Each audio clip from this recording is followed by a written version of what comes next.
이 사순절의 다윗의 선택과 삶의 양식이 매력 있는 이유는 그의 회개에 있습니다. 그래서 지난주에도 대표적인 회개 시인 51편 시편을 읽었는데, 오늘은 이어서 다윗의 마스길이라는 말은 교훈이라는 뜻인데, 교훈으로 되어져 있는 회개의 이야기 32편에서 함께 나누어 보려고 합니다. 지난주에도 여러분 설교 요약을 쭉 보시면 다윗은 사울 왕과 달리 세 가지 잘했는데, 하나는 예배를 잘했고, 또 하나는 순종을 잘했고, 다른 하나는 회개를 잘했다, 이렇게 말씀을 드렸어요. 근데 그 예배와 순종과 회개 모두가 그의 선택과 관계가 됩니다. 우리가 살면서 크고 작은 일들을 많이 만나서 선택을 해야 되는 기로에 서게 되는데, 다윗은 중요한 결정을 할 때마다 하나님의 마음에 합한 결정을 내렸어요. 심지어 그 엄청난 죄를 저질렀는데도 나단 선지를 통하여서 하나님의 질책이 있을 때 당신이 그요 라고 하는 말씀을 듣고 하나님 앞에 그냥 엎드려드는 거예요.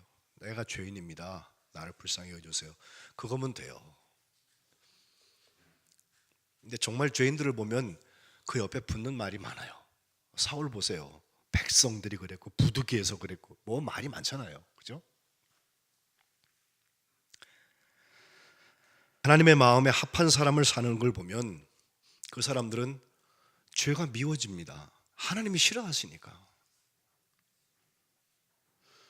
죄가 슬퍼져야 합니다. 죄가 싫어져야 합니다. 죄가 하나님의 마음에 합한 사람들에게는 재미있으면 안 됩니다. 근데 죄의 본성상 죄가 보면요, 아주 매력적입니다. 멋있습니다. 뭐가 일어날 것 같고 짜릿합니다. 달콤합니다. 오감을 빼앗기에 딱 맞아서 우리가 정신줄을 놓고 있으면은 죄인지 아닌지 모르게 우리에게 스며들어옵니다. 죄가 지금부터 죄다 하고 오지 않습니다. 비슷비슷한 것 하나 붙들면 그 다음에 또 나오고, 또 붙들면 또 나오고 하다 어느새 가다 보면 나도 모르는 새에 마치 가스 중독되는 것처럼 숨 쉬면서 점점 죄에 빠져들어가게 마련입니다. 죄는 특성상 보편성이 있어서 또 전염성이 있어서 사람들에게 쉽게 공감되고 쉽게 학습됩니다. 옮아갑니다. 그리고 많은 사람들에게 죄의 성격을 집어넣은 다음에는 서로 안심시켜집니다. 이게 죄가 아닌 것 같아요. 왜? 나만 그런 게 아니라 저 사람도 하거든. 여기까지는 괜찮겠지 하면서 우리의 도덕적 가치, 죄에 대한 기준을 점점 낮춥니다. 그럼 그 사회는 크게 보면 다 같이 주저앉는 것입니다. 범죄 심리학에서 죄인들이 자기들을 방어하기 위해서 방어 기제를 쌓는다 하는데, 두 종류로 나타난다고 그래요. 하나는 자기 축소입니다. 이건 뭘 말하냐면, 나는 예를 들어서 새 가슴이라서 그런 걸 제가 어떻게 합니까? 절대 저런 거 못합니다, 이렇게 말하는 분이 있어요. 자기를 축소하는 것입니다. 다른 한편 자기 확대가 있어서 내가 치사하게, 내가 그까진 일 가지고선 내가 여기 잡혀 들어갈 사람이냐, 내가 그따위 범죄를 할 사람으로 보이느냐고 자기의 무용담을 내려놓고 자기의 위대함을 과시하는 사람들이 있습니다. 둘 다 죄 앞에 녹아진 사람들이에요. 작으면 작은 대로 죄는 죄입니다.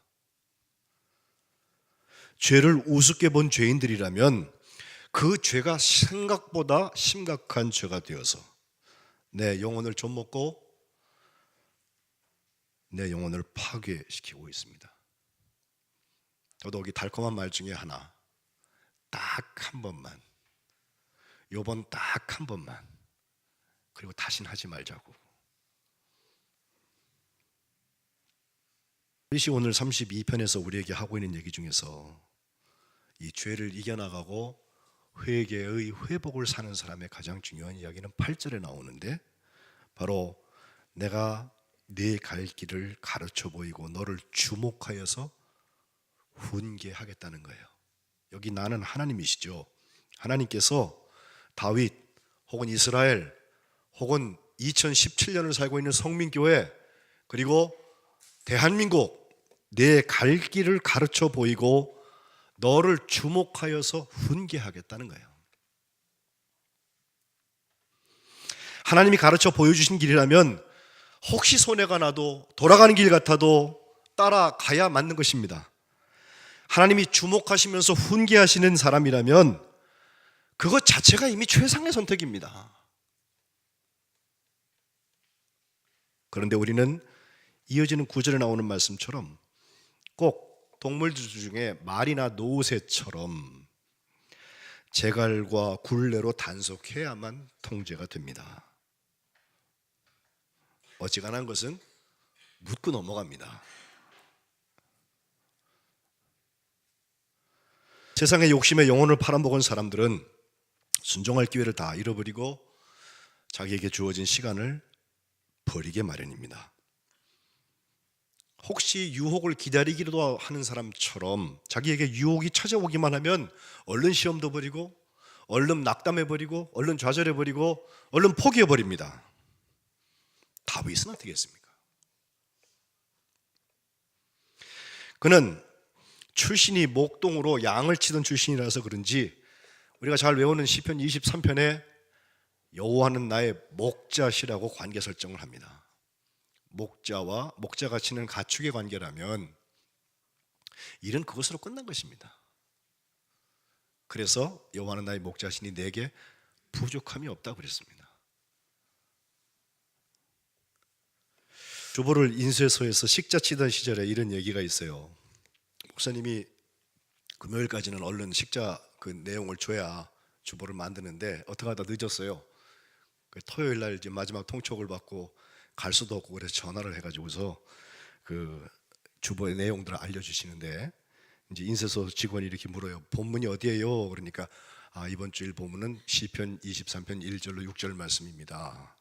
또 인쇄소 직원이 그럼 그다음 설교 제목은요? 그랬더니 그 목사님이 그러셨대요. 하나님은 나의 목자시니 그랬답니다. 그랬더니 그 인쇄소 직원이 하는 말이 그리고요 그러더래요. 그래서 그것만 충분해요 라고 말했답니다. 인쇄소가 네 그랬습니다. 주일날 주보를 딱 보니까 설교 제목이 길게 나왔는데 하나님은 나의 목자시니 그거면 충분합니다 이렇게 썼답니다. 근데 목사님이 아침에 그걸 보고 가득 놀라긴 했는데 그 얘기에 은혜가 있어요. 하나님이 목자신 것이면 전부입니다. 그거면 충분합니다. 그 다음에 뭐 할 말이 더 있어요. 그 목자가 남의 목자가 아니고 나를 치시는 목자고 내 길을 알려주시는 목자고 가르쳐주시고 보여주시고 나를 바라보고 계시고 나를 훈계하시는 분이라면 그거면 충분합니다. 그 가이던스, 그 인도하심을 따라가고만 있으면 우린 곁길 갈 필요가 없습니다. 곁길 가려 하면 그 지팡이와 그 막대기로 우리를 인도하시고 우리를 막아주실 것입니다.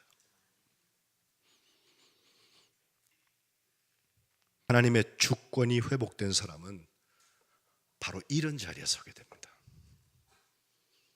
죄가 찾아오면 싫어져야 맞습니다. 혹시 목자 대신 하나님께서 우리하고 하자고 하는 것과 세상이 약속해주고 있는 어떤 성공이나 또 우리가 늘 추구하는 가치들이 있지 않습니까? 그 둘이 같이 가면 괜찮은데 이를테면 성공도 하고 예수도 잘 믿고 또 세상적으로 장수도 하고 건강하게 그러면서 예수도 잘 믿고 괜찮은데 둘 중에 하나를 취사 선택해야 된다. 성공하고 예수를 안 믿든지 아니면 예수 잘 믿고 성공을 버리든지 해야 된다고 하면 우리는 뭘 선택할 수 있습니까?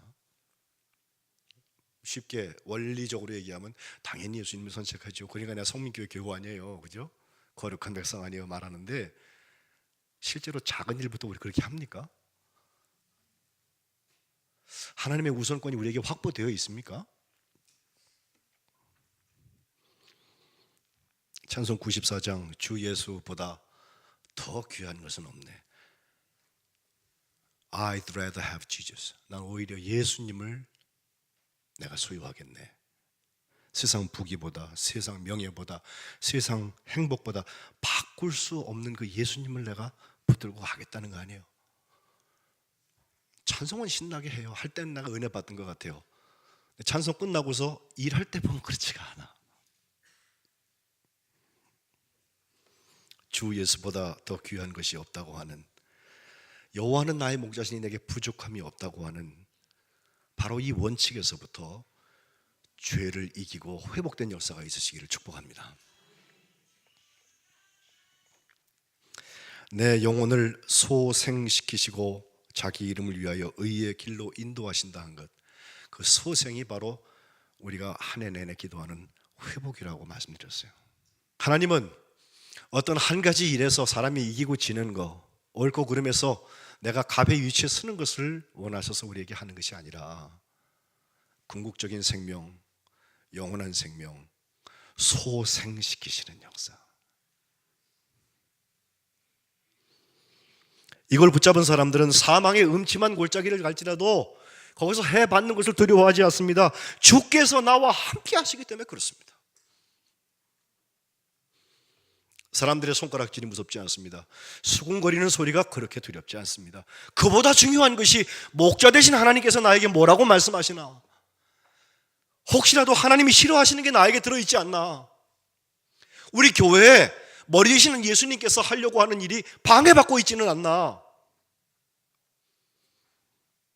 이 나라와 이 민족이 지금과 같이 큰 격변의 자리에 섰을 때 이 격변을 통하여서 하나님 기뻐하시는 방향으로 가야지, 반대로 가면 또 어떻게 해요?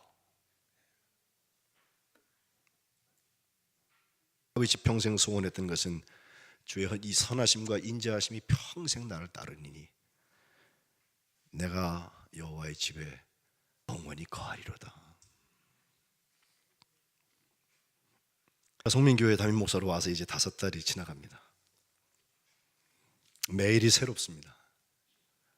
그리고 감사해요. 이른 아침부터 밤까지 주님이 사랑하시는 일들을 감당하려고 애를 쓰게 하시고, 뭐 온전하진 못해도 최선은 다해요. 예?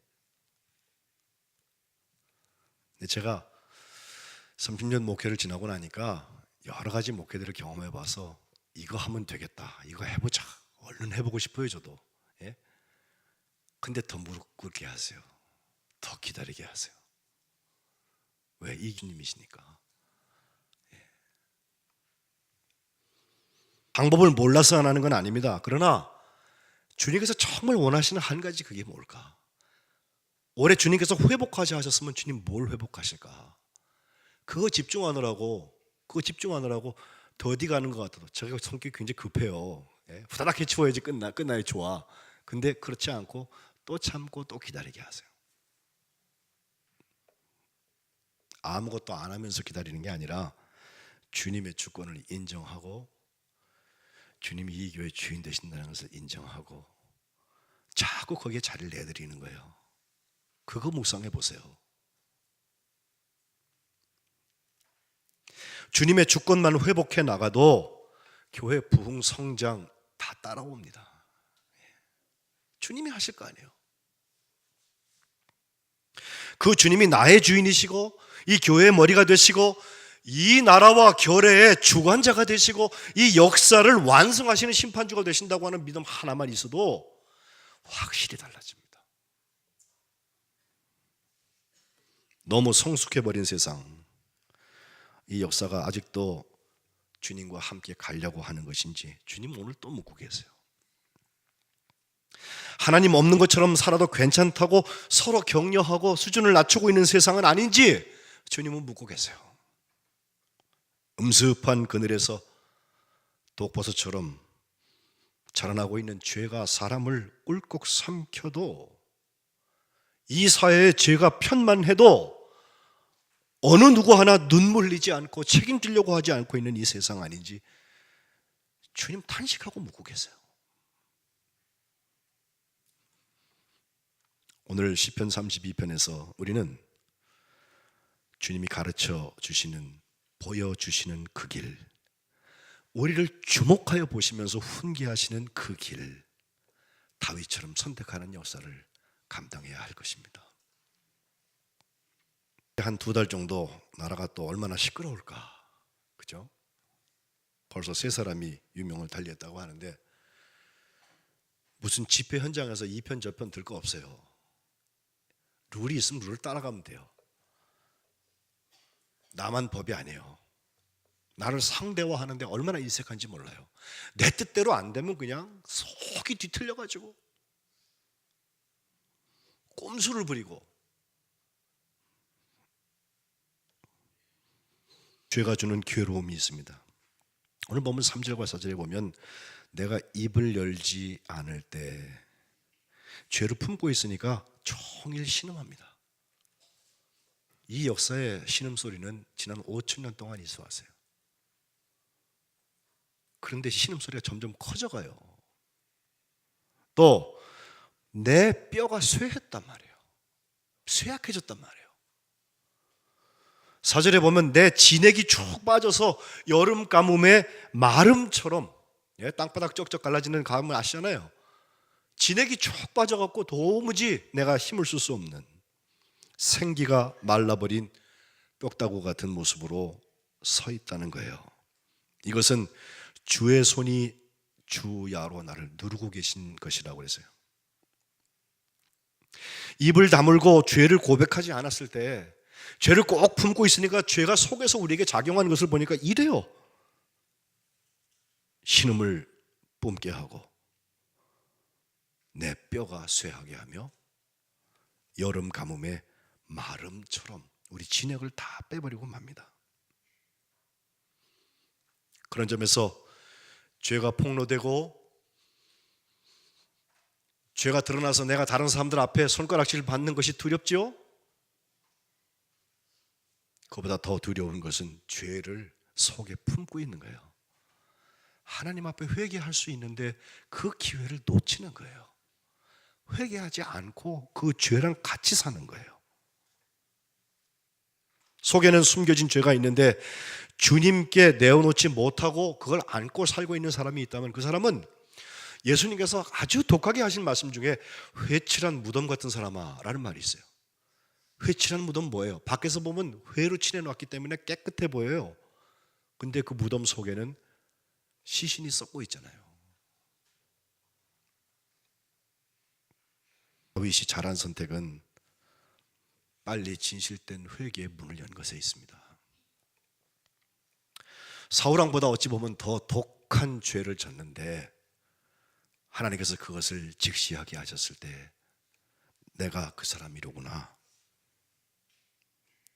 핑계하고 남 탓하고 책임 전가하려 하고 자기만 묘면하려고 하고 이런 자세가 아니라 하나님이 내게 알려주신 그 죄라면 빨리 용서받아야지. 얼른 돌아오는 거예요. 회개하는 거예요. 그런 점에서 회개는 회복입니다.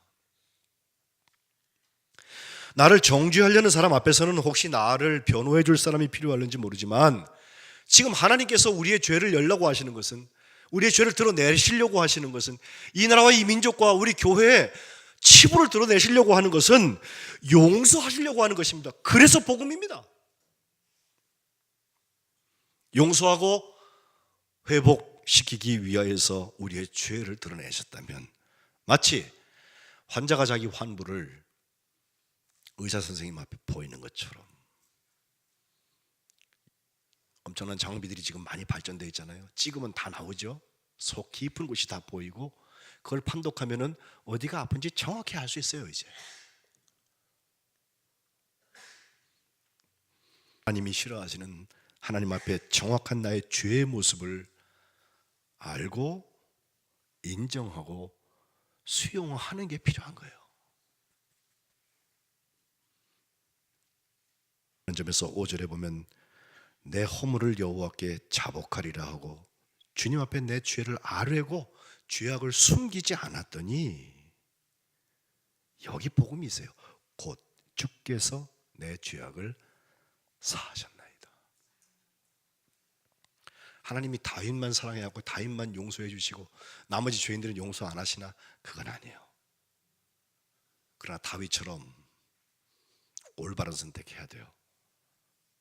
죄에 눌리지 말고, 죄 때문에 아파, 힘들어. 그러면 빨리 그 죄의 문제를 하나님 앞에 해결함을 받으세요. 남들이 뭐라든 간에 하나님과 맡겼던 관계가 뚫려서 회복되기 시작하면 그 다음 문제들은 하나님께서 해결하십니다. 다른 것이 더 잘 될 때 우리가 조심해야 될 것은 혹시라도 다른 것이 잘 되고 있는 것 때문에 하나님과의 관계가 막혀 있는 건 아닌가? 하나님 앞에 내가 진실하지 못하게 내 삶을 구가하고 있는 것은 아닌가? 잘못된 방향으로 가고 있지 않나? 스스로 점검해 봐야 합니다. 경험치로 아는 것은 그리스도인들도 믿지 않는 사람과 똑같은 죄인입니다.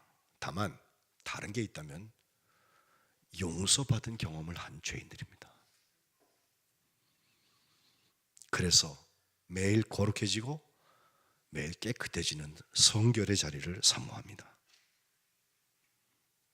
죄짐을 지고 고난하게 가는 인생이 아닙니다. 죄가 우리 속에 들어오면 이제는 그 죄 때문에 숨이 막혀오고 답답해서 견딜 수가 없어요. 그 죄가 주는 갈증 때문에 목말라서 살 수가 없어요. 내 안에 계신 예수님께서 싫어하시는데 그걸 적당히 타협해갖고 동거시키려고 하니까 예수님도 힘드시고 죄도 힘들어요. 반드시 어떤 징후로 우리에게 나타날 것입니다.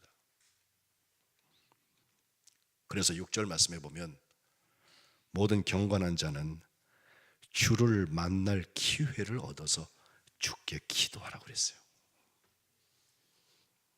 우리가 기도할 수 있는데, 우리가 아직도 돌아올 수 있는데, 우리가 아직도 회개할 수 있는데, 우리가 죄를 보면 두려워지고 작아지고 종노릇할 것 같고 눌리는 것 같고 죄의 모든 현상들 때문에 이 나쁜 죄인 하면서 자기를 비하하고 자기 이해가 나빠지고 그것이 쌓여져서 하나님 앞에 돌아올 수 없을 것처럼 자꾸 거리를 두는 사람들, 바로 이 말씀에 보면 주를 만날 기회를 얻어서 주께 기도하라고 했어요. 저는 이 사순절의 1년에 있는 것은 너무 감사해요. 날수로 세도 11조가 좀 넘죠. 365일 중에 40일이니까 40일을 특별히 기간을 정해놓고 훈련하면 참 좋아요. 하나님께서 특별한 은혜를 주세요. 청교도 시대에 회자된 이야기에 이런 얘기가 있습니다. 예수님을 믿고 교회 구성원이 되려면 입교와 문답을 해야 되는데 입교 심사하는 위원회가 교회에 있어서 이 사람을 교회 일원으로 받아들일지 그걸 심사를 하게 되었어요. 한 자매가 문답을 받는데 나이 든 장로님 한 분이 이렇게 물으셨어요. 자매님은 예수님을 믿기 전에 자신이 죄인이었던 것을 인정하십니까? 그때 그 자매가 네 대답합니다. 장로님이 다시 물으세요. 그럼 지금 예수님을 믿은 뒤에는 자신을 어떻게 느끼고 계십니까? 그랬더니 그 자매가 장로님을 향해서 수줍은 표정으로 이렇게 바라보시면서 하는 얘기가 지금은 예수 믿기 전보다 더 큰 죄인이라고 느끼고 있습니다. 그래요. 장로님이 물으세요. 그러면 예수 믿기 전과 예수님을 믿은 뒤에 도대체 달라진 게 뭡니까? 더 나빠진 거 아닙니까? 라고 물었더니 그 자매님이 이런 명답을 합니다. 전에는 제가 죄를 향해서 달려가는 죄인이었는데 지금은 죄로부터 도망치고 있는 죄인입니다. 야, 정말 기가 막힌 대답 같아요. 예? 죄가 좋아서 죄를 향해서 갈 때 죄의 무게가 있어요. 그런데 죄를 띄워놓고 도망가려고 그러면요, 어쩌면 그 죄가 더 커 보여요. 거기 내가 있잖아요. 근데 커서 문제가 아니라 방향이 달라요. 죄를 향해서 가는 나와 죄와 짝했던 나와 예수님이 씻어주신 것 때문에, 예수님이 용서해 주신 것 때문에 그 죄를 멀리 하려고 애쓰고 있는 나는 완전히 다른 사람입니다. 혹시 오늘 예배하시는 분들 중에 종일 신음하고 뼈가 쇠하고 눌려서 여름 가뭄에 마름처럼 진액이 쭉 빠져있는 분들 계십니까? 오늘 주를 만날 기회를 얻어서 주님께 기도하셔야 할 것입니다. 사순절은 회복의 계절입니다. 돌아오는 사람을 하나님께서 얼굴 돌리고 미워하지 아니하십니다. 그러나 늦기 전에 하십시오. 내일이면 늦습니다. 예배 끝난 다음에 따로 하겠다, 늦습니다. 지금 말씀 들으면서도 기도하세요. 성령께서 지금 내게 생각나게 하시는 그 죄, 지금 하나님 앞에 자복하세요. 용서의 은총을 하나님께서 허락하여 주실 줄로 믿습니다. 그래서 32편 1절과 2절에 보면 진정한 복 있는 사람은 누구냐? 허물의 사함을 받은 사람이다. 자기 죄가 가려진 사람이 복이 있다. 여호와께 정죄를 당하지 않는 사람이 복이 있다 그랬어요. 허물, 베샤라고 말하는데 히브리어로 이것은 룰을 벗어나는 것입니다. 규정이 있어요. 한 다음에 자기에게 불려지면 규정을 바꾸려고 그래요. 논리학에서 말할 때는요, 논리적인 오류가 100몇 가지가 되는데 그 중에 독타는 오류라는 게 있어요. 회의를 해보면 꼭 그런 사람이 있어요. 저기서부터 가결하고 쭉 왔어요. 여기까지 왔어요. 지금 요거 가지고 얘기하고 있는데 갑자기 저 상류에 가서 독을 타. 그래갖고 물을 다 못 먹게 만들어요. 예? 그때는 어디 갔다 와가지고 딴소리 하는 거예요. 지금 여기 와가지고 룰을 깨버리는 거예요. 룰을. 그게 허물이에요. 그게 과실이에요. 반항과 순종으로 인한 죄악된 행위입니다. 물론 하타라고 해서 죄, 하나님의 뜻에서 벗어난 모든 것, 일반적인 명사도 거기 있고, 또 아본이라고 해서 죄성, 우리에게 꼭 성격처럼 남아있는 죄성 있어요. 그런데 그보다 페샤의 문제, 내가 과실을 한 것, 하나님의 법을 어겨간 것, 하나님이 하라고 그러는데 하지 않고 하나님 하지 말라 그러는데 하는 거, 그걸 해결받을 수 있는 시간이 바로 사순절의 시간이에요. 죄 사함을 받은 사람은 이제 하나님을 만나는 자리가 사모되고 기뻐질 거예요. 그 페샤, 하나님께서 없이 한다 하셨으니까. 동이 서에서 먼 것처럼 우리의 죄를 저 멀리 다시는 기억하지 아니한다 하셨으니까 그 용서의 자리가 그리워질 거예요. 사모될 거예요. 그러나 아직 숨겨진 죄를 갖고 있는 사람, 아무도 모르지, 괜찮지, 나는 이만하면 괜찮은 사람이야, 스스로 자위하고 있는 사람은 하나님을 만나는 자리가 괴롭고 불편합니다. 이거 들키면 어떡하지? 허물의 사함을 받은 사람이 복이 있어서 결국 하나님께서 은신처가 되어주시고 환난에서 보호해 주시고 구원의 노래로 나를 불러주신다는 7절 말씀. 이 회개가 회복된 사람이 진짜 거룩한 백성이에요. 그래서 회개는 회복의 자리입니다. 10절 11절에 보면 악인과 달리 여호와를 신뢰하는 자에게 하나님이 인자하심을 두른다고 그러셨고, 또 의인들은 여호와를 기뻐하고 즐거워한다 했고, 마음이 정직한 너희들아 다 즐거이 소리쳐라. 이렇게 회개의 결과를 말하고 있어요. 하나님 앞에 서 있는 우리가 정말 정직해야 합니다. 순종이 왜 어렵습니까? 정직한 사람은 순종 어렵지 않습니다. 보거나 보지 않거나 하나님의 말씀이면 하면 돼요. 드러낼 것도 없고 숨길 것도 없어요. 거짓이 날 사로잡기 시작하면 죄가 도화리를 틀고 우리 어렵게 해요. 관계 깨뜨리고 그름의 기준이 무너지고 룰이 자꾸 오버돼, 자꾸 넘어가요. 줄을 넘어가요. 이 사순절에 우리가 더욱더 기도하는 이유가 여기에 있습니다. 하나님께서 우리 민족에게 또 교회에게 우리들에게 죄 사함의 은총을 주셔서 회개와 회복의 역사가 하나님 앞에 순전하고 정직한 마음으로 우뚝 서 나가시기를